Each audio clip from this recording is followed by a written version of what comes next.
Hello, Algebra Scholars, and welcome back to our actual lesson on completing the square. So we're going to be doing two things. Pardon me if I talk quickly because I do have a lot to cover in a short amount of time. The first thing we're going to do is just kind of recap on how to complete the square, because this is a factoring skill that is needed to solve a quadratic. So we're going to first spend our first part here talking about how to factor by completing the square. So just like we mentioned, if you just watched video number 1, completing the square, what we found out is that if you take that b coefficient, that b value, and you divide it by 2, or think of that as splitting it into 2 equal parts, and then if you square it, that is the number that you would add. So just to recap, for instance, if I was factoring this, this trinomial here, if I had 12 as a b value, I would go ahead and take half of 12. And then I know I would need to square it. Okay, first of all, that would give me 6 squared, which is the same thing as 36. So think of this as like that magic number, or this is how many ones tiles you would add to both sides. So this would make this trinomial turn into x squared plus 12x. Try to do this in a different color. Plus 36. So now that we have this perfect square trinomial, this is where we can now rewrite it as the quantity of x plus 6 squared. Okay, again, in the back of your mind, I want you to visualize that those virtual algebra tiles that we use. Imagine yourself taking those 12 x tiles, those rectangles, and splitting them equally on the bottom and up at the top. And then imagine you've taken 6 and 6 and you have to fill in that area, which would result in 36, okay? The dimensions of that square would be x plus 6, quantity squared, okay? All right, so same thing for part B, again, moving quicker. Ooh, negative. So still taking half of that b value. So notice how I am including the sign, taking half of it and squaring it. Okay, this is the same thing as negative 13 quantity squared, and negative 13 times negative 13 is positive 169. All right, so that 169, that's how many little ones tiles I would use to complete my square. So now I could rewrite this trinomial as z squared minus 26z plus 169. Again, another way that we can rewrite this now is the quantity of z minus 13 squared. Again, we do have negative z tiles in this case, so we're taking half of those negative z's. Okay, before we move on to solving, this is a good reflection question. In part A, b is positive, and in part B, we saw that b is negative. Does this affect the sign of c? Why or why not? Well, in this case, if you multiply a negative times a negative, it will always equal a positive. And a positive times a positive will also always generate a positive. So in this case, no. A positive number squared and a negative number squared both result in a positive product. Okay, so it doesn't matter. This c value will always be positive, okay? I'd like you to go ahead and just be honest here. Pause the video, try this, your turn, number 4. I'm gonna go ahead and give you the answer here in about 5 seconds, so please do hit pause if you wanna really honestly try it on your own and see if you get it correct. And here it is. So if you were to go ahead and take half of that b value, you know that you're going to have a dimension of x plus 2 quantity squared in the end. So we know that that's what we're working towards. All right. So this new trinomial, okay, if we imagine we took 2 and 2 tiles, we would have an empty area of 2 by 2, which would give us a result of 4 ones tiles. So I hope you did pause the video there to check to see if you would get it correct. And both of those are equivalent. This one is factored in a perfect square trinomial, and this one is just the perfect square trinomial. Okay, so just to recap, that's factoring. We are now going to use this factoring to solve. So I'm going to go ahead and turn the page. This is now going to be page 589 in your textbook. Okay, here we go. So I kind of blocked this out, and I know you on your end you could just peek and watch, but here it is in real time. So in this first real example on solving a quadratic using this strategy, we're going to go ahead and factor by completing the square. So once again, we need to go ahead and find out how many ones we would actually add to complete this square here. So I know this is going to be 7 squared, which would result in 49. So really what I'm dealing with here is x squared plus 14x. And then once again, how many ones tiles would I be adding in this case to complete that square? 49 in this case. So notice how I did leave an empty spot here, and you'll see why in a bit. So now that this is an equation, notice how this problem now has an equal sign compared to those expressions I gave you before. Those expressions we weren't solving, okay? We can't solve if there's not an equal sign here, but now we're going to solve. So remember, in an equation, I can't just add to this equation without being consistent. So if I added 49, that's fine. I'm allowed to do that. But I have to add 49 to the other side. Okay, again, we were playing with expressions before, but in this case with the equations, it does matter. You are going to have to add the ones tiles on the left and right hand side. So just to recap here. Remember, we just did this. This is now a perfect square trinomial. We know now we can write this as the quantity of x plus 7 quantity squared. So we know that all of this is equivalent to this perfect square. And just simplify your right-hand side. If we were to add 15 and 49, that gives us a sum of 64. And at this point, you should see that this is now vaguely familiar to about 2 weeks ago by now. So if I wanted to solve this, you now know how to solve by using the square root. Remember, what undoes the square? It's its arch nemesis, the square root. I can go ahead and take the square root of both sides of my equation to solve. And remember, it's like they've eliminated each other. I'm now left with x plus 7 is equal to plus or minus 8.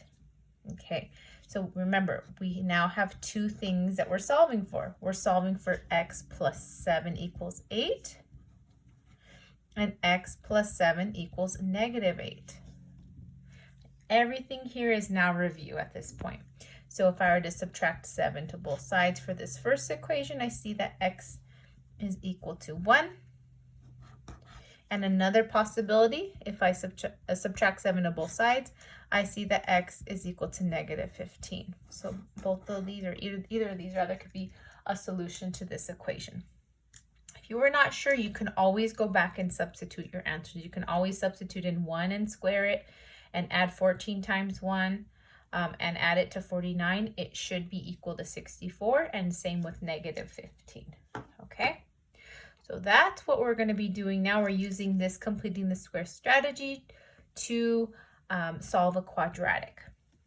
Okay, so let me slow down here. This is a really good reflection problem because what you're going to see is some of you are really going to enjoy this strategy. It's kind of it's a little bit of a struggle here, but some of you are going to enjoy the struggle. And some of you are going to say, well, why can't I just do another strategy that we've already worked so hard on? So when you see a trinomial like this question is saying, what method would you use to solve this equation? Well, 3 weeks ago, you would have probably just said, I'm going to factor this. So I could have totally factored this particular problem here. This doesn't always work with the ones that we're given. I could factor this and say, two numbers that multiply to give me negative 4, but combine to give me 3. That's sounding like 4 and 1. And then let's see, it definitely... the 4 has to be positive. This 1 has to be negative. Okay, I could have solved this to get x equals -4 and x equals 1. And look, it took me like maybe 15 seconds to do this problem, okay? But completing the square is helpful for these problems that we're going to see that are non-factorable.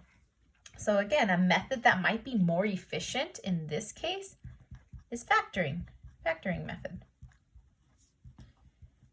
I'm going to show you, I'm not going to show you this problem all the way through, and you'll see why in a moment. It's a little bit of a headache. I'm going to show you how we could approach this particular problem using the completing the square method. And there's clearly not enough space on my paper for these next two problems. I'm going to go ahead and just use my notebook for scratch paper. Let me go ahead and make sure it fits in the camera here. Okay, so my reflection question. So what would it look like if we attempted this problem using the completing the square method? Okay, here it gets a little bit clumsy, a little bit weird. So if I'm sticking true to the method, I'm going to take half of my b value.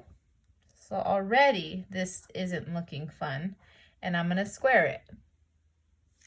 Okay, so I have 3/2 squared. And again, in algebra, we do not dabble with decimals unless we are explicitly told to solve for a problem dealing with time or money. In this case, we must stay true and stick to our improper fractions. So 3 divided by 2 squared, or 3/2 squared, is the same thing as 3 squared divided by 2 squared. So that is going to be 9/4. Well, that's not cute, but it is what it is. Okay, this is the number that we would add to both sides to start solving. So here we go. I have a problem that says x squared plus 3x. In order to proceed, I really want this constant, the c value, to be on the other side. So if I add 4 to both sides, this is really saying that it's equal to 4. But remember, if I'm trying to complete the square here, I'm going to need to add 9/4 ones to complete the square. So I'm going to go ahead and add 9/4 squares to complete this. And once again, what I do to one side, I do to the other. Again, I think you can already see right away why maybe the factoring method would have been more appropriate here. But I want to get you familiar and comfortable with dealing with these fractions because you are going to come across them. Okay, so here I go. If I want to turn this into a perfect square, factored in perfect square, remember, as we've been seeing, if this said 12, we would take half. If this said 16, we'd take half. If it was this was a nice 4, we'd take half. And the half in this case, half of 3 is 3/2. Ugh. Okay. And if we were to simplify this, well, remember 4 is the same thing as 16/4. Okay, so now I can add 16 and 9/4 together, which gives me a total of, what is that, 25/4. Oh my goodness. Well, if I were to continue with this, again, the strategy is to go ahead and use the square root to solve. And I get x plus 3/2 is equal to, okay, I know this looks intimidating here, but what's the square root of 25? And what's the square root of 4? This is the same thing as doing 5/2. Okay, and I almost made a mistake. I have plus or minus 5/2. Okay, running out of paper space here. So I now have to solve for x plus 3/2 is equal to 5/2, and x plus 3/2 is equal to -5/2. I kind of want to end the torture here and just end this problem, but I mean, we're so close. Okay, if I were to subtract 3/2 to both sides, it gives us x is equal to 2/2. What's another way of saying 2/2? I'm going off the paper here. Sorry about that, guys. 2/2 is the same thing as 1. And again, if I were to subtract 3/2 of both sides, we get x equals -8/2, which is the same thing as -4. Whew. Look at this hot mess that we have here. But it does give us the same results as this factoring method of -4 and 1. So really be mindful. If someone is saying, if you're, a high school teacher next year is asking you, hey, I want to see you solve this by using the completing the square method, then you have to show them that you understand how to use that method. But if it's very open-ended, then, pick the method that is most efficient for that particular problem, okay? All right, just to wrap things up here, I'm gonna do this last one with you.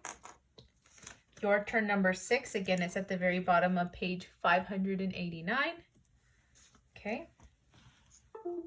We have x squared minus 2x minus 1. So moving a little quicker here. We know that I'm going to go ahead and start off with that b value, half it, square it.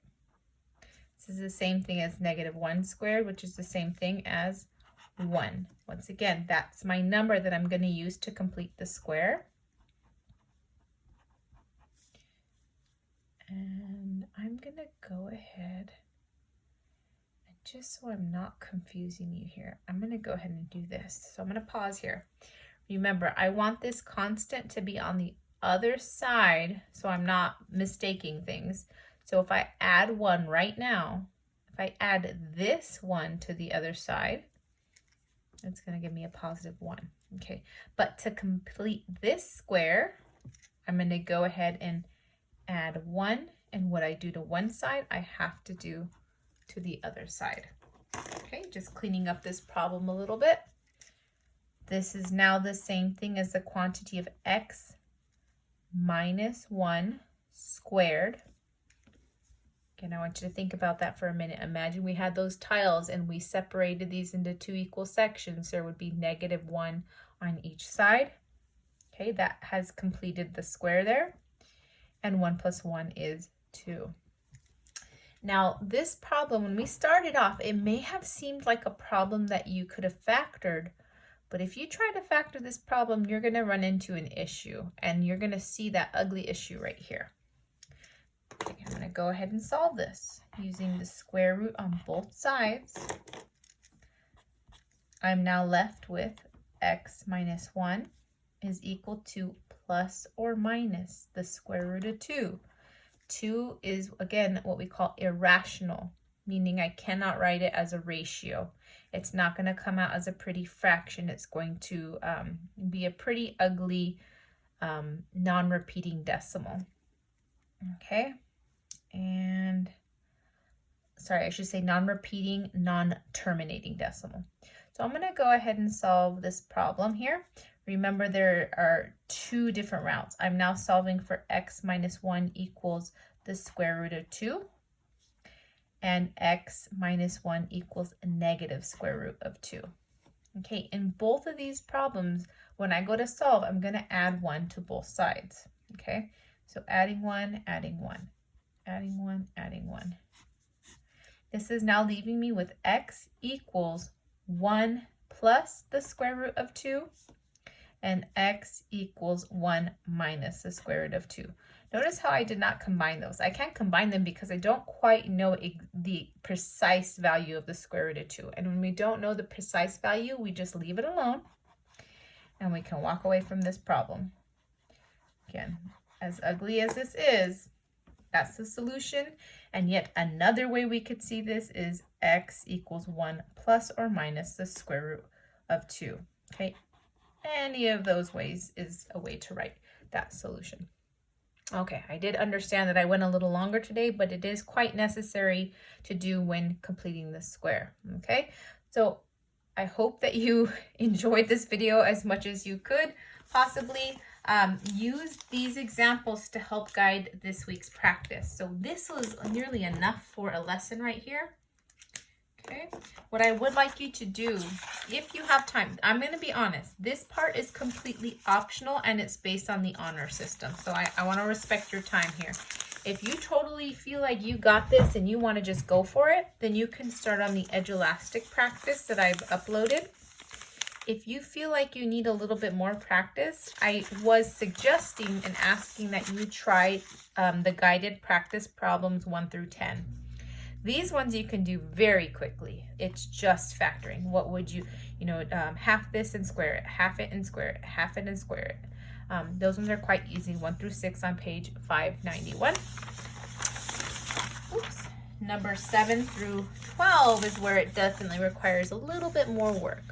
I am going to be posting the answers at about 3:15. If you choose to do these, go ahead. I am not going to be looking at them, nor am I going to be grading them. This is just for you to know if you have this topic. If you want to jump right into the lesson for the week, or the assignment rather, it will be on edge elastic, and I believe it's about 10 problems long, okay? This would be a great week, Algebra Kiddos. This is a great week to get on Zoom with me at 2:30 to 3:15, because we are now reaching a point that is getting very abstract, and I 100% understand if you need additional help and support here. In fact, I encourage it. You will not be bugging me one bit, because if you don't understand completing this square, I guarantee you will be thoroughly lost in the next 2 weeks, in the last couple weeks of the school year, and I do not want that for you.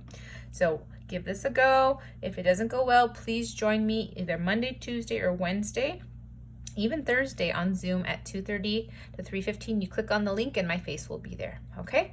All right, give Edge Elastic a try after this, and good luck.